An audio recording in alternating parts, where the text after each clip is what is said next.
Fender liner is out. Had to put a little bit of PB blaster on that EGR tube. But with the fender liner out, I actually have a lot more access to the valve cover, so that's going to be much easier. Got one valve cover off. This was a bit of a chore, given I've not been able to get that EGR tube off. If I had that off, this thing would pop right off, but it's fused at the bottom, and I've got some penetrant in there. Hopefully I can get it off, so it'll be much easier to get the valve cover on.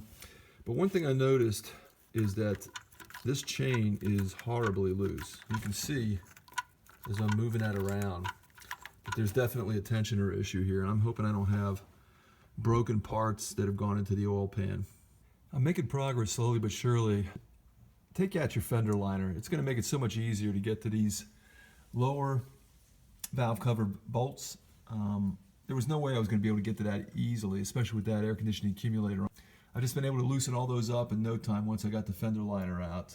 So take the extra steps just to clear up your workspace under the hood. Got a considerable amount done today. Second day working on this.